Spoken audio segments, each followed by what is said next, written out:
ശാരികെ, ഈ 10 ദിവസത്തെ ക്രിസ്മസ് അവധിക്കൊക്കെ ശേഷം ഇന്നലെയാണ് സ്കൂള് തുറന്നത് അല്ലേ? അപ്പോൾ ഈ കഴിഞ്ഞ ദിവസം, അതായത് സ്കൂള് തുറക്കുന്നതിന്റെ തലേ ദിവസം സൺഡേ, ഞാൻ എൻ്റെ ഒരു കസിൻ്റെ വീട്ടിൽ പോയി. അപ്പോൾ ആ കുട്ടിയുടെ അമ്മ വീടാണത്. അപ്പോൾ അവിടെ വെച്ച് ഈ സ്കൂള് തുറക്കുന്ന ടെൻഷനിൽ അമ്മയോടും അച്ഛനോടും കുട്ടികൾ രണ്ടുപേരും പറയാം, നമുക്ക് വീട്ടിൽ പോകാം, എനിക്ക് ഒത്തിരി കാര്യങ്ങൾ ചെയ്യാനുണ്ട്. അതായത് കരയും ആള് എന്ന് പറഞ്ഞാൽ ഭയങ്കര ടെൻഷൻ ആ ഫേസിൽ പ്രകടമാണ്. അപ്പോൾ സ്കൂള് തുറക്കുന്നു എന്നൊരു കാരണം, അല്ലെ നാളെ എനിക്ക് സ്കൂളിൽ പോകണം എന്നൊരു കാരണം കൊണ്ട് പിള്ളേർ അത്രയും ടെൻഷൻ അനുഭവിക്കേണ്ട ഒരു കാര്യം, അല്ലെങ്കിൽ ആ ഒരു സാഹചര്യം ഇന്നും നിലനിൽക്കുന്നുണ്ട്. എല്ലാവർക്കും ഇത്തരത്തിലുള്ളൊരു പ്രശ്നം നേരിടുന്നതായിട്ടുണ്ടോ? അത് വളരെ ചർച്ചയ്ക്ക് വളരെ കാര്യമായിട്ട് വെക്കേണ്ട ഒരു സംഭവം. കുറെ കാലമായിട്ട് ഞാനത് ചർച്ച ചെയ്യണമെന്ന് വിചാരിച്ചിരുന്നതാണ്. ഇത് തൻ്റെ ഈ പറയുന്ന പോലെ കസിന് മാത്രം സംഭവിക്കുന്ന ഒരു കാര്യം. എൻ്റെ മോൾ ഇപ്പോൾ കഴിഞ്ഞ ദിവസം ഈ പറയുന്ന 1-ാം തീയതി സ്കൂൾ തുറന്നു എന്ന് പറഞ്ഞ മെസ്സേജ് വന്നപ്പോൾ തന്നെ അവൾ കരയുക. ഞാൻ നോക്കാൻ നേരത്ത് എഴുന്നേൽക്കുന്നതിന് മുമ്പ് ഈ കിടന്ന് കരയുക, കട്ടിലേ കിടന്ന്. അപ്പോൾ അമ്മ സ്കൂൾ തുറന്നു, ഞാൻ പറഞ്ഞു തുറന്നു, പോകണ്ടേ? ഞാൻ പറഞ്ഞാൽ നമുക്ക് 2 ദിവസം കഴിഞ്ഞ് പോയാൽ മതി എന്ന് പറഞ്ഞു. അവൾ സന്തോഷത്തോട്ടെ എന്ന് വിചാരിച്ചു. അപ്പം ഞാൻ ഓർക്കുകയാണ്, എന്തിനാണ് കുഞ്ഞിങ്ങനെ അവൾ കരഞ്ഞു കഴിഞ്ഞപ്പോഴേ തന്നെ. അപ്പം മടി കൊണ്ടാണോ എന്ന് ചോദിച്ചാൽ നമുക്ക് പണ്ടൊക്കെ നമ്മൾ ചിന്തിച്ചിരുന്നു മടിയാണെന്ന്. പക്ഷെ അല്ല, സീരിയസ്ലി എനിക്ക് സ്കൂൾ ഇഷ്ടമുള്ള ഒരാളായിരുന്നു. ഞാൻ സ്കൂളിലെ പെറ്റായിരുന്നു, സ്കൂളിലെ ടോപ്പായിരുന്നു. പക്ഷേ ഞാൻ പിന്നീട് ഇത്രയും പ്രായമൊക്കെ ആയി പലരിൽ നിന്നും സ്കൂളിനെ കുറിച്ച് പറയുമ്പോൾ ഒരുപാട് ആൾക്കാർക്ക് അതായത് ഇത്രയും 10-40 അല്ലെങ്കിൽ 50 വയസ്സുള്ള ആൾക്കാരുടെ കാര്യമാണ് ഈ പറയുന്നത് നോക്കണം. എനിക്ക് വെറുപ്പാണ് സ്കൂള്.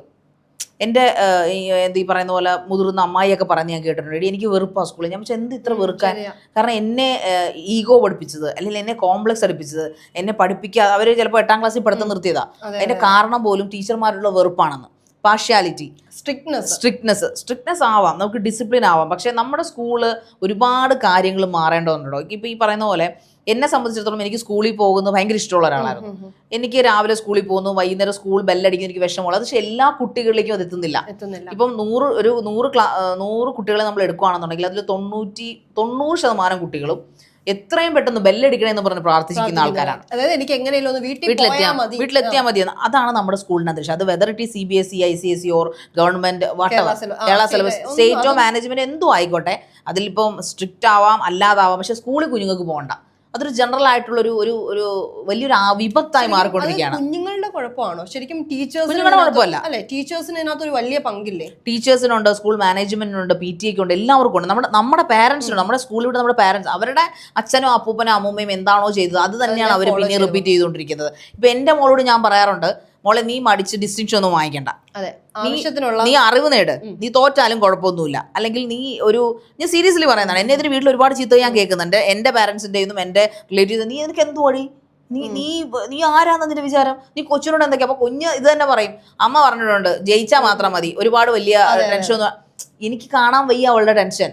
കാരണം ഞാൻ ശരിയാണ് ഈ പറഞ്ഞ സ്കൂൾ എനിക്ക് ഇഷ്ടമാണെങ്കിലും എനിക്ക് പരീക്ഷകൾ ഭയങ്കര പ്രഷറായിരുന്നു.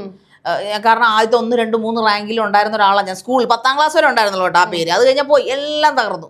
പക്ഷെ ആ ഒരു കാലത്തിൽ ബാഡ്ജ് കിട്ടുക, സ്കൂളിലെ ടോപ്പാണെന്ന് അറിയിക്കുക, കോമ്പറ്റീഷൻ മൈൻഡ് ആയിരിക്കും അല്ലേ? കോമ്പറ്റീഷൻ മൈൻഡാണ്. അതുകൊണ്ട് തന്നെ ഓണം നമ്മൾ ഈ അഭിമാനം തൊലിയുരിഞ്ഞൊക്കെ പോകത്തില്ലേ? നമുക്കൊരു ഇപ്പൊ മാത്സിന് നമ്മൾ എല്ലാ വിഷയത്തിനും 50, 49, 50 എല്ലാ പ്രാവശ്യം നമുക്കത് വായിക്കാൻ പറ്റണമെന്നില്ല. അപ്പൊ പക്ഷെ ഇങ്ങനെ സ്ഥിരമായിട്ട് വാങ്ങിച്ചുകൊണ്ടിരുന്നിട്ട് ഒരു പ്രാവശ്യം കുറയുമോ എന്നുള്ള ടെൻഷൻ. അഥവാ എങ്ങാനും കുറഞ്ഞാൽ എന്തൊക്കെയാ നമ്മളെ പറയുന്നത്, നിനക്കൊക്കെ എന്തിന്റെ കേടാ ഇവിടെ?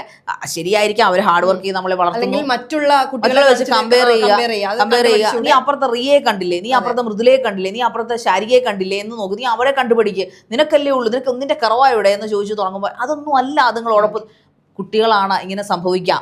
അല്ലാതെ അവർക്കൊരു പ്രേമം ഉണ്ടായത്. എനിക്ക് എൻ്റെ കാലത്ത് സ്കൂളിൽ എനിക്ക് പ്രേമമൊന്നും ഉണ്ടായിരുന്നില്ല. പക്ഷെ എന്നിട്ട് മാർക്ക് പറയുമ്പോൾ ചിലപ്പോഴൊക്കെ നമ്മൾ വീട്ടുകാർ സംശയിക്കും, എനിക്കിനി വല്ലവരും ഉണ്ടോ? വീട്ടുകാരെക്കാളും ടീച്ചേഴ്സ് സംശയിക്കും. ടീച്ചേഴ്സ് എന്റെ പാരന്റ്സിനോട് ചോദിച്ചിട്ടുണ്ടെങ്കിൽ ചോദിക്കാൻ പാടുണ്ടോ? ശരിക്കും അങ്ങനെ ഒരിക്കലും പാടില്ല എന്നുള്ളതാണ്. ആക്ച്വലി കുഞ്ഞുങ്ങളുടെ മനസ്സറിയേണ്ടവര് ടീച്ചർമാരാണ്. എനിക്കൊന്നും നമ്മള് ഒരു കുട്ടിയെ വളർത്തുന്ന അച്ഛനും അമ്മയും മാത്രമല്ല, നമ്മുടെ സമൂഹമാണ്. അവള് വീട്ടിൽ നിന്ന് ഒരു 3 വയസ്സ് 4 വയസ്സ് കഴിഞ്ഞാൽ അവൾ അംഗനവാടിയിലേക്ക് പോയി. അംഗനവാടിയിൽ അവൾ എത്രയും ടൈം 4 മണി ഇരിക്കുന്നത്, അവർ അംഗനവാടി ടീച്ചറാണ് നോക്കുന്നത്. അത് കഴിഞ്ഞ് അവള് സ്കൂളിലേക്ക് പോകും. ഒരു ദിവസത്തിന്റെ പ്രധാന സമയം മുഴുവൻ സ്കൂളിലേക്ക് പോയി കഴിഞ്ഞാൽ ടീച്ചർമാരും കുട്ടികളുമാണ് അവളെ വളർത്തുന്നത്, അവളെയോ അവനെയോ. പിന്നെ കോളേജിലേക്ക് പോയി കഴിഞ്ഞാൽ കോളേജ് സ്റ്റുഡൻസും യൂണിവേഴ്സിറ്റിയുമാണ് അവളെ വളർത്തുന്നത്. അതിനുശേഷം നമ്മുടെ സമൂഹം, ജോലി സ്ഥലത്തേക്ക് ജോലിക്ക്. അതുകൊണ്ട് പാരന്റ്സിന്റെ ഉത്തരവാദിത്തം വളരെ കുറച്ചേ ഉള്ളൂ അതിനകത്ത്. നമ്മളുടെ ഒരു 1 തൊട്ട് 6 വയസ്സ് വരെ നമ്മളെ സ്ഥിരം ഫുൾ ടൈം നമ്മൾ വീട്ടിലുള്ളൂ. അത് കഴിഞ്ഞാൽ പിന്നെ നമ്മൾ എവിടെ പല മേഖലകളിലേക്ക്, പ്രത്യേകിച്ച് വിദ്യാലയങ്ങളിലാണ്. കുട്ടികൾക്ക് ഒരുപാട് പ്രഷറാണ് കൊടുക്കുന്നത്. കാരണം സെമിനാർ, അസൈൻമെന്റ്, പ്രൊജക്ട് എന്ന് പറഞ്ഞിട്ട് എന്തിനാണ് സ്കൂളിൽ പോകുന്നത്? ഞാനും സ്കൂളിൽ പോയി, നമ്മളെല്ലാവരും സ്കൂളിൽ പോയിട്ടുണ്ട്. അപ്പൊ ആ സമയത്ത് അന്നൊന്നും നമുക്ക് ഇതിനെപ്പറ്റി ചോദ്യം ചെയ്യാനോ അല്ലെങ്കിൽ ഇത്തരത്തിൽ ചിന്തിക്കാനോ തീർച്ചയായും. അതായത് നമ്മൾ ഓക്കെ ഇതെല്ലാരും ഫോളോ ചെയ്യുന്നു, ഇത് ഇങ്ങനെയാണ്, ഇതിനൊരു മാറ്റമില്ല, ഇത് ഇങ്ങനെ തന്നെ ചെയ്തേ പറ്റുള്ളൂ എന്നുള്ളൊരു കാര്യം അടിച്ചേൽപ്പിക്കപ്പെട്ടവരും അത് ഫോളോ ചെയ്തവരുമാണ് നമ്മൾ. തീർച്ചയായിട്ടും. അപ്പൊ നമ്മൾ വലുതായി നമ്മൾ മാറേണ്ട സമയം ഒരുപാട് കഴിഞ്ഞു. അതായത് സ്കൂളിൽ പോകുന്നു, ഓക്കെ ടീച്ചേഴ്സ് എന്താ പറയുന്നത്, നിങ്ങൾ ഹോംവർക്ക് ചെയ്യണം, നിങ്ങൾ വീട്ടിൽ പോയി ഇത് പഠിച്ചോണ്ട് വരണം, പിന്നെ എന്തിനാ സ്കൂളിൽ വിടുന്നത്? ശരിയല്ലേ? കുട്ടികൾക്കായിട്ടൊരു ലെഷർ ടൈമോ അവർക്ക് കളിക്കാനായിട്ടുള്ളൊരു സമയമോ ഇപ്പോൾ ഉണ്ടോ? 2ാം ക്ലാസ്സിൽ പഠിക്കുന്ന ഒരു കുഞ്ഞിന്, അതിപ്പോൾ ICSE സിലബസ് ആയിക്കോട്ടെ, CBSE സിലബസ് ആയിക്കോട്ടെ, അതിനെടുത്താൽ പൊങ്ങുന്ന ഭാരമാണോ അത് എടുക്കുന്നത്? സത്യത്തിൽ ഞാൻ എൻ്റെ മോളെ സ്റ്റേറ്റ് സിലബസിലെ പഠിപ്പിക്കുന്ന എൻ്റെ വാശിയായിരുന്നു. അവളെ ഞാൻ മലയാളം മീഡിയത്തിലല്ല, ഇംഗ്ലീഷ് മീഡിയത്തിൽ സ്റ്റേറ്റിലെ ചേർത്തിരിക്കുന്നത്. ഞാൻ മലയാളം മീഡിയത്തിൽ പഠിച്ച ഒരാളാണ്. അത് ഞാൻ ഇന്നും അഭിമാനിക്കുന്നു. ബിക്കോസ് എനിക്ക് നന്നായിട്ട് ഇംഗ്ലീഷ് സംസാരിക്കാൻ പറ്റും. എന്ന് വെച്ചാൽ ഭയങ്കര എക്സ്ട്രാ ഒന്നും, എന്തെങ്കിലും എനിക്ക് കോൺഫിഡൻ്റ് ആയിട്ട് സംസാരിക്കാൻ പറ്റും, നല്ല രീതിയിൽ ഇംഗ്ലീഷ് എഴുതാൻ പറ്റും. അത് ഞാൻ വളർത്തിയെടുത്തതാണ്. എനിക്ക് ആ ഭാഷയോട് ഭയങ്കര അദമ്യമായ പ്രണയമാണ് ഇംഗ്ലീഷ് ലാംഗ്വേജ്. അതുകൊണ്ട് എനിക്ക് വളർത്തിയെടുത്താണ്. പക്ഷെ എൻ്റെ മോളെ ഞാൻ ഇംഗ്ലീഷ് മീഡിയത്തിൽ കഴിച്ചപ്പോൾ മലയാളം വേണ്ട, അവൾ മലയാളം അല്ലാതെ പഠിക്കും, അവളുടെ മാതൃഭാഷയാണ്. അപ്പോൾ പിന്നെ അവൾ പഠിക്കാത്തൊരു ലാംഗ്വേജ് പഠിക്കട്ടെ എന്ന് ഓർത്തിട്ടാണ് ഞാൻ അവൾ ഇംഗ്ലീഷ് മീഡിയത്തിൽ ചേർത്തിരിക്കുന്നത്. അല്ലാതെ വേറെ ഒറ്റ ലക്ഷ്യം അതിനില്ല. പിന്നെ സ്റ്റേറ്റ് സിലബസിൽ പഠിക്കാൻ ഇപ്പോഴത്തെ സ്റ്റേറ്റിന്റെ ഒരു രീതി എന്ന് വെച്ചാൽ ക്രിയേറ്റീവ് ആയിട്ടാണ് കുഞ്ഞുങ്ങളെ നടത്തുന്നത്. പക്ഷെ അവിടെ ഒരു കുറവെന്ന് പറഞ്ഞാൽ ഈ ക്രിയേറ്റിവിറ്റി പിള്ളേരിലേക്ക് അടിച്ചേൽപ്പിക്കാതെ അവർ നാച്ചുറൽ ആയിട്ട് അത് കൊണ്ടുപോയിപ്പിക്കാൻ അധ്യാപകർക്ക് അറിഞ്ഞുകൂടാ. അവർക്ക് അതിനുള്ള പ്രാക്ടീസ് കിട്ടുന്നില്ല. ആ ഒരു പ്രാക്ടീസാണ് BEd സെന്ററുകളിലും TTCയിലും ഒക്കെ കുട്ടികൾക്ക് ഈ പറയുന്ന ടീച്ചർമാർക്ക് കൊടുക്കേണ്ടത്. അത് അവർക്ക് അറിഞ്ഞുകൂടാ. നമ്മള് പിള്ളേരോടൊരു മയത്തിൽ ഇപ്പോഴും പറ്റാത്ത ഒരുപാട് പേരുണ്ട്. അതായത് പാർഷ്വാലിറ്റി കാണിക്കുന്ന ചില കുട്ടികളെ ഇഷ്ടമാണ്, ഇഷ്ടമില്ലാത്തവരെ മാറ്റി നിർത്തുന്നു, അല്ലെങ്കിൽ സംസാരിക്കുന്നവരെ, പിള്ളേരെ ഓരോ കാറ്റഗറി ആയിട്ടാണ് ഇപ്പോൾ നിലവിൽ തിരിച്ചേക്കുന്നത്. അല്ലെങ്കിൽ ഇവളൊരു ഉഴപ്പിയാണ്, അല്ലെങ്കിൽ ഇവള് പഠിക്കാത്തവളാണ്, ഇവരെ കണ്ടില്ല ഇവര് പഠിക്കുന്നുണ്ട്, ഇവള് കൂടെ സംസാരിച്ചു കഴിഞ്ഞാൽ ഇവരോട് ഉഴപ്പും. ശരിക്കും പറഞ്ഞാൽ ഈ ഒരു മെന്റാലിറ്റി കുട്ടികളിൽ സ്കൂളിൽ പോകണ്ട, അല്ലെ എനിക്ക് പോകാൻ ഇഷ്ടമില്ലായിക വരുന്നത് ഈ സ്കൂളിൽ നിന്ന് കിട്ടുന്ന അനുഭവങ്ങളിൽ നിന്ന് തന്നെയല്ലേ? തീർച്ചയായിട്ടും. ഇന്നും അതായത് നമ്മളെ കാലം മാറി, നമ്മൾ നെറ്റിലേക്ക് കയറി, നമ്മൾ സോഷ്യൽ മീഡിയ സജീവമായി, കുഞ്ഞുങ്ങളെല്ലാം നെറ്റ് ഉപയോഗിക്കുന്നു, കയ്യിൽ ലാപ്ടോപ്പ്, ടാബ്, അത് ഇതെല്ലാം വെച്ചിട്ട് മാറാത്ത ഒരു കാര്യമുണ്ട്. എന്താ? കുഞ്ഞുങ്ങൾക്ക് സ്കൂളിനോടുള്ള വെറുപ്പ്. ഇന്നും മണിയടിക്കുന്ന കേൾക്കുമ്പോൾ ഹൃദയതാളം മുറുകും, അല്ലേ? 9 o'clock ആകുമ്പോഴത്തേക്ക് കുഞ്ഞുങ്ങൾ ടെൻഷനാണ്. വീട്ടിൽ രാവിലെ 7 മണി ടെൻഷനാണ്, അല്ലെങ്കിൽ 6 മണി അമ്മമാരുടെയും കുഞ്ഞുങ്ങളുടെയും ടെൻഷനാണ്. സ്കൂൾ ബസ് വരുന്നു, കയറ്റിവിടും, തിരിച്ച് വൈകുന്നേരം കുഞ്ഞുങ്ങളുടെ ഒരു അവസ്ഥ എന്ന് പറഞ്ഞാൽ വൈകുന്നേരം ബെല്ലടിക്കുന്ന എനിക്കൊന്ന് ലാസ്റ്റ് പീരീഡ് ഒക്കെ അവർ പ്രാർത്ഥിക്കും എങ്ങനെയെങ്കിലും ഒന്ന് ഏതെങ്കിലും ഒരു സ്കൂളിൽ മാറ്റം ഉണ്ടോ? ഒരു മാറ്റവും ഇല്ല. എനിക്കറിഞ്ഞുകൂടാ. പിന്നെ ഏതൊക്കെ മേരി റോഡ് സ്കൂളൊക്കെ കുഞ്ഞുങ്ങളുടെ മാത്രം ഉന്നമനത്തിന് വേണ്ടി പ്രവർത്തിക്കുന്ന കുറച്ച് സ്കൂളുകളുണ്ട്. എൻ്റെയും വലിയ ആഗ്രഹമാണ് എൻ്റെ മോളിൽ 5ാം ക്ലാസ് കഴിയുമ്പോൾ അവളെ പ്രകൃതിയോട് ഇണങ്ങി ചേർന്ന, അതായത് എന്തും പഠിക്കാൻ പറ്റുന്ന ഒരു സ്കൂള്. എനിക്ക് അറിഞ്ഞുകൂടാ, അതൊക്കെ ഒരു ഉട്ടോപ്യൻ ആഗ്രഹമാണെന്ന് എനിക്ക് അറിഞ്ഞുകൂടാ പൗർണമി. പക്ഷെ അങ്ങനെ ഒരു സ്കൂൾ വന്നിരുന്നെങ്കിൽ, ഞാൻ പണ്ടൊരു ടോട്ടോച്ചാൻ എന്ന് പറഞ്ഞൊരു നോവൽ ഞാൻ വായിച്ച കാലത്ത് ജപ്പാനിലെ കുട്ടികളുടെ രീതിയാണ് പറയുന്നത്. അതിനകത്ത് ആണും പെണ്ണിനെയും അവർ പഠിപ്പിക്കുന്നത് ട്രെയിനിന്റെ ബോഗികളായിട്ടുള്ള ഒരു ക്ലാസ് റൂമിലാണ് അവിടെ ഇരുത്തിയിരിക്കുന്നത്. പഴയ ട്രെയിൻ ബോഗികൾ പിന്നെ റെഡിയാക്കി എടുത്തുകൊണ്ട് വള്ളിപ്പടർപ്പുകളൊക്കെ പഠിപ്പിച്ച ടോയ്സ് ഒക്കെ ഉള്ള ഒരു ക്ലാസ് റൂമിലാണ് അവിടെ കുട്ടികളെ പഠിപ്പിക്കുന്നത്. ആ കുട്ടികളെ പഠിപ്പിച്ചതിന് ശേഷം അവരുടെ കളി രീതി എന്ന് പറഞ്ഞു കഴിഞ്ഞാൽ ഓരോ വീട്ടിൽ നിന്നും ഓരോ വിഭവങ്ങൾ കൊണ്ടുവരാൻ പറയും. അതായത് മലഞ്ചെരുവിൽ താമസിക്കുന്ന കുട്ടികൾ പിന്നെ ആ രീതിയിലുള്ള വിഭവങ്ങൾ, താഴ്വരയിൽ താമസിക്കുന്ന കുട്ടികൾ ആ രീതിയിലുള്ള വിഭവങ്ങൾ, അതുപോലെ സമുദ്രത്തിന്റെ പിന്നെ ഈ പറയുന്ന പോലെ തീരദേശത്ത് താമസിക്കുന്ന ആൾക്കാർ മീൻ വിഭവങ്ങൾ കൊണ്ടുവരാൻ പറയും. മറ്റുള്ള കർഷകരുള്ളെങ്കിൽ ഇറച്ചി അങ്ങനെയുള്ള കൊണ്ടുവരും. എന്നിട്ട് ഇതെല്ലാം എന്ത് ചെയ്യും, ഒരു ഹാളിരുത്തി അവർക്ക് കൊടുക്കും, ഷെയർ ചെയ്യിച്ചിട്ട് മലയോര കുട്ടികൾ വരൂ, നിങ്ങളുടെ മലയോര മീനെ കാണി, അല്ലെങ്കിൽ മീനെ കൊണ്ടുവരും, മലയോര പച്ചക്കറികൾ കൊണ്ടുവരും. എന്നിട്ട് ഇതെല്ലാം ഓരോരുത്തർക്ക് അവരുടെ ഒരു അറിവുമാണ്. ഇത് എന്തിൽ നിന്നുണ്ടാകുന്നു. ഇപ്പൊ അമ്മ പറഞ്ഞു കൊടുക്കും, മോനെ ഇതിൽ ചീര എങ്ങനെ വരുന്നു എന്ന് അമ്മ പറഞ്ഞു കൊടുക്കും. ആ ചീര പല കുട്ടികൾക്ക് അവിടെ ഷെയർ ചെയ്യപ്പെടുകയാണ്. അങ്ങനെ 50 കുട്ടികൾ പഠിക്കുമ്പോൾ 50 തരം കറികളെ അവർ പരിചയപ്പെടുകയാണ്. അതോടെ അതിൽ ഏറ്റവും വലിയ എനിക്ക് സന്തോഷം തോന്നിയെന്ന് വെച്ച് കഴിഞ്ഞാൽ കുഞ്ഞുങ്ങൾക്ക് പിന്നെ ആൺ പെൺ വ്യത്യാസമില്ല. അവിടെ ഒരു 3ാം ക്ലാസ്സിലും 4ാം ക്ലാസ്സിലും പഠിക്കുന്ന കുഞ്ഞുങ്ങളെ അവിടെ ഒരു കുളം അവർ സെറ്റ് ചെയ്തിട്ടുണ്ട്. ആ കുളത്തിൽ കുട്ടികളെ ഇറക്കുന്നതെന്ന് പറഞ്ഞാൽ ഡ്രസ്സ് ഫുൾ അഴിച്ചിട്ട് ചാടിക്കുളം പറയും സാറന്മാര്. ചാടിക്കുളം പറഞ്ഞു കഴിഞ്ഞാൽ അവരുടെ വ്യത്യാസം ആണും പെണ്ണും, അതായത് അവൾക്ക് ഇതുണ്ട് എനിക്കിതുണ്ട്, അവർ തമ്മിൽ പിന്നെ വളർന്നു വരുമ്പോൾ ആ വ്യത്യാസമില്ല. അപ്പൊ അവിടെ പീഡനങ്ങൾ നടക്കുന്നില്ല. അവിടെ ഈ പറയുന്ന പോലെ ഒളിച്ചു നോട്ടങ്ങൾ, കാണാത്തത് കാണാനാണല്ലോ നമ്മുടെ സ്കൂളുകളിൽ ഒളിപ്പിച്ച് പോൺ പുസ്തകങ്ങൾ കൊണ്ടുവരുന്നു, നമ്മുടെ സ്കൂളിൽ ഒളിപ്പിച്ച് മറ്റേ ഈ വീഡിയോ മൊബൈൽ ഫോണിൽ കൊണ്ടുവന്നു മറ്റേ വൃത്തികേടുകൾ കാണുന്നു. ചെയ്യുന്നത് എന്തുകൊണ്ടാണ്? എന്നിട്ട് അത് വാഴ എന്ന് പറഞ്ഞ സിനിമയിൽ വളരെ, ആ സിനിമ എനിക്ക് പൗർണമി കണ്ടുകൊണ്ടെന്ന് എനിക്ക് അറിഞ്ഞുകൂടാ, അതിനകത്ത് വളരെ കാര്യമായിട്ട് പറയുന്നുണ്ട് എന്തുകൊണ്ട് കുട്ടികൾ ഇത് കാണുന്നു. അത് നമ്മുടെ പ്രായത്തിന്റെ ബയോളജിക്കലായിട്ടുള്ള പ്രത്യേകതകൾ മനസ്സിലാക്കേണ്ട ഒരു സംഭവമാണ് സ്കൂളുകളിൽ. കുഞ്ഞുങ്ങൾക്ക് ഉണ്ടാകുന്ന മാറ്റങ്ങൾ ബയോളജിക്കലി ഉണ്ടാകുമ്പോൾ ബയോളജിക്കലി മാത്രമല്ല മെന്റലി ഒരു മാറും. ഇത് പഠിപ്പിക്കുമോ? സ്കൂളുകളിൽ ഇത് പഠിപ്പിക്കണ്ടേ? പുസ്തകത്തിലുണ്ട്, പക്ഷെ പഠിപ്പിക്കുന്നുണ്ടോ? ഇത് എന്ന് വെച്ച് കുഞ്ഞുങ്ങളെ അവിടെ മറ്റേ ചെയ്യാൻ പ്രേരിപ്പിക്കണമെന്നല്ല പറയുന്നത്. പക്ഷെ ഇത് ഇത്രയ്ക്കേ ഉള്ളൂ.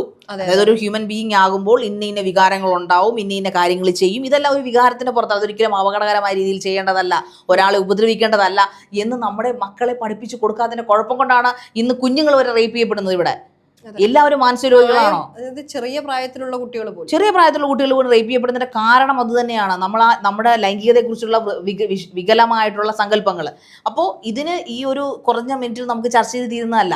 പക്ഷെ എന്നിരുന്നാലും കുറേ അധികം കാര്യങ്ങൾ, പച്ചക്കറി വളർത്തലിനെ കുറിച്ചും വാഹനത്തിന്റെ ബോധവൽക്കരണങ്ങളെ കുറിച്ചും നമ്മുടെ ജോലിയുടെ ഇമ്പോർട്ടൻസിനെ കുറിച്ചും. ഈ ഒരു കാര്യം പറഞ്ഞപ്പോൾ എനിക്ക് ഓർമ്മ വന്നത്, നമ്മുടെ മിനനെ അറിയോ? സിനിമയിലൊക്കെ ഉള്ള ആളാണ് മിനൻ.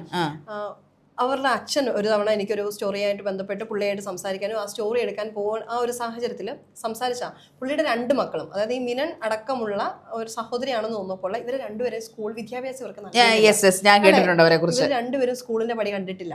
അവർക്ക് വേണ്ട എല്ലാ അറിവും അല്ലെങ്കിൽ എല്ലാ എഡ്യൂക്കേഷനും അവർ തന്നെ സ്വയം നേടിയെടുക്കാൻ അവർക്ക് ഈ പേരൻസ് കൊടുക്കുകയാണ്. എന്നാൽ തത്തുല്യമായിട്ടുള്ള, അതായത് 10ാം ക്ലാസ് ആണെങ്കിൽ അതിനുമായിട്ട് ബന്ധപ്പെട്ടുള്ള ഈക്വലി ഉള്ള എല്ലാ അറിവുകളും ഉണ്ട്. പുള്ളിയുടെ ചോദ്യമാണ്, എന്താണ് ഈ സ്കൂളുകളിൽ കിട്ടുന്നത്?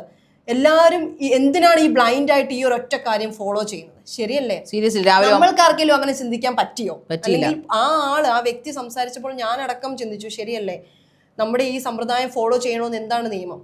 അല്ലേ? തീർച്ചയായിട്ടും. കാരണം ഇങ്ങനെയുള്ള മാറ്റങ്ങൾ, പക്ഷെ അത് ആ അങ്ങേരിൽ മാത്രം ഒതുങ്ങി പോവാണ്. ഈ വിദ്യാഭ്യാസം ഒരു രാജ്യത്തിന്റെ ഡെവലപ്മെന്റ്സിൽ ഏറ്റവും അധികം ഇൻവെസ്റ്റ് ചെയ്യേണ്ടത്, ഒന്ന് ഈ പറയുന്ന രാജ്യസുരക്ഷയ്ക്ക് ഏറ്റവും കൂടുതൽ കോടികൾ ചെലവാക്കുന്ന രാജ്യസുരക്ഷയ്ക്കാണ്. അത് വേണ്ടെന്ന് പറയില്ല. പക്ഷെ രണ്ടാമത്തെങ്കിലും പ്രയോറിറ്റി വിദ്യാഭ്യാസത്തിനുള്ള ഇന്നവേറ്റീവ് ആയിട്ടുള്ള ഐഡിയാസിന് കൊടുക്കും. ഇന്നവേറ്റീവ് ആയിട്ട് സ്കൂളുകൾ ഉണ്ടാവട്ടെ, കുഞ്ഞുങ്ങൾ സ്കൂളിലേക്ക് ഇഷ്ടത്തോടു കൂടി വരട്ടെ. അതാകുമ്പോൾ അവർ മറ്റു മാർഗങ്ങളിലേക്ക് പോവില്ല. ആ ഇഷ്ടമില്ലായ്മ കൊണ്ടാണ് മതിൽ ചാടുന്നതും, സ്കൂളുകൾ വീട്ടിൽ പറയാതെ വെള്ളച്ചാട്ടത്തിൽ പോയി മുങ്ങി മരിക്കുന്നതും, തിയേറ്ററിൽ പോകുന്നതും, മയക്കുമരുന്നിന് അഡിക്റ്റ് ആവുന്നതും, മദ്യത്തിനൊക്കെ അഡിക്റ്റ് ആവുന്നതും. ടീച്ചേഴ്സിനുള്ള പേടിയില്ലാതെ. അതെ, ശ്രദ്ധിച്ചിട്ടുണ്ടോ? കുട്ടികൾ ഇപ്പം എൻ്റെ ചേച്ചിയുടെ മകൾ ഇപ്പം 2ാം ക്ലാസ്സിലാണ് പഠിക്കുന്നത്. പുള്ളിക്കാരിക്ക് EVS പഠിക്കാൻ ഭയങ്കര ഇഷ്ടമാണ്, മാത്സ് പഠിക്കാൻ ഭയങ്കര ഇഷ്ടമാണ്. എന്നാൽ മലയാളം തീരെ ഇഷ്ടമല്ല. EVSന്റെ മിസ്സിനെ ഭയങ്കര ഇഷ്ടമാണ്, മാത്സിന്റെ മിസ്സിനെ ഭയങ്കര ഇഷ്ടമാണ്. പക്ഷെ മലയാളത്തിന്റെ മിസ്സിനോട് വലിയ താല്പര്യമില്ല. അതുകൊണ്ട് മലയാളം പഠിക്കാൻ താല്പര്യമില്ല. മലയാളം അത് പണ്ട് തൊട്ടുള്ള രീതിയാണ്. നമുക്ക് ഇഷ്ടമുള്ള അധ്യാപകരുടെ സബ്ജക്റ്റുകൾ നമുക്കത് ഇഷ്ടപ്പെട്ട് പഠിക്കും. നമ്മൾ ഇപ്പൊ കെമിസ്ട്രി, ഫിസിക്സ് മിക്കവർക്കും വലിയ പാട് വരുന്നത് എന്തുകൊണ്ടാണ്? ഫിസിക്സ് ടഫ് ആയിട്ടുള്ള വിഷയമാണ്. പക്ഷേ സാറിന് ഇഷ്ടമാണെങ്കിൽ നമ്മളത് പഠിക്കും. മാത്സും അങ്ങനെ തന്നെയാണ്. ഞാനും ഒക്കെ അങ്ങനെ പഠിച്ചിട്ടുണ്ട്. പക്ഷെ എന്നിരുന്നാലും ഞാൻ പറയുന്ന വിദ്യാഭ്യാസം എന്ന് പറയുന്നത്, സ്കൂൾ എന്ന് പറയുന്നത് ഒരു ആലയമാണ്. അത് ശരിക്കും പറഞ്ഞാൽ നമ്മുടെ പദ്യത്തിലൂടെയോ അല്ലെങ്കിൽ ഗദ്യത്തിലൂടെയോ മാത്രമല്ല, ശരിക്കും പറഞ്ഞാൽ നമ്മുടെ പ്രവൃത്തിയിലൂടെയും നമ്മുടെ ആ ഒരു ചിട്ടകളിലൂടെയും നമ്മളത് കുഞ്ഞുങ്ങളിലേക്ക് എത്തിക്കേണ്ടതുണ്ട്. ഇനിയെങ്കിലും ഇത് ഒറ്റയടിക്ക് മാറ്റാൻ പറ്റുന്ന ഒരു കാര്യമല്ല വിദ്യാഭ്യാസം എന്ന് പറയുന്നത്, രീതികൾ എന്ന് പറയുന്നത്. പക്ഷെ അതിന് അഹോരാത്രം നമ്മുടെ ജനത മുഴുവനും, അതൊരു ഗവൺമെന്റ് മുഴുവനും അതിനുവേണ്ടി പരിശ്രമിക്കേണ്ടതുണ്ട്. അതുകൊണ്ട് കുഞ്ഞുങ്ങളുടെ ഇഷ്ടപ്പെട്ട ഒരു പാർക്കായിട്ട് അല്ലെങ്കിൽ ഒരു ഉദ്യാനമായിട്ട് സ്കൂളുകൾ മാറുന്ന ഒരു കാലം വരട്ടെ എന്ന് നമുക്ക് പ്രാർത്ഥിക്കാം.